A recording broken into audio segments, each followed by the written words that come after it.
घाटकोपरमध्ये कोसळलेलं hoarding अनधिकृत असल्याचा आता आरोप होतोय। घाटकोपरमध्ये कोसळलेल्या होर्डिंगचा आकार 120 स्क्वेअर फीट इतका आहे। होर्डिंग लावणाऱ्याला महानगरपालिकेकडून याआधीच नोटीस देखील बजावण्यात आल्याची माहिती मिळतेय।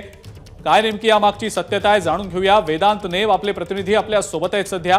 वेदांत, कोसळलेलं जे होर्डिंग आहे ते अनधिकृत असल्याचं आता समोर येताना दिसतंय, काय नेमकी याबद्दलची सत्यता?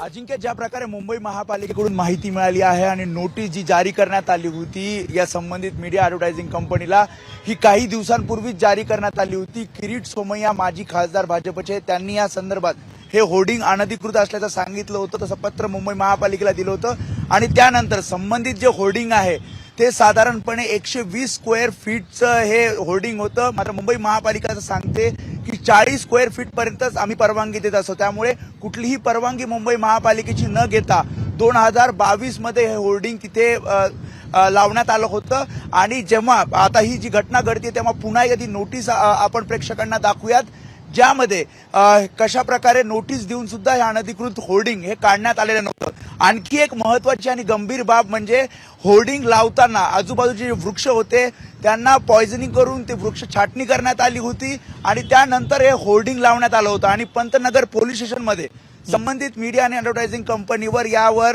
यांच्यावर गुन्हा सुद्धा दाखल करण्यात आलेला होता। आणि असं असताना सुद्धा या संबंधित मीडिया ॲडव्हर्टायझिंग कंपनीने होर्डिंग काढलं नाही आणि त्यामुळेच आता पुढची कारवाई नेमकी काय केली जाते हे पाहावं लागेल। अजिंक्य, बिलकुल वेदांत, धन्यवाद सविस्तर माहिती आपण दिलीत त्याबद्दल।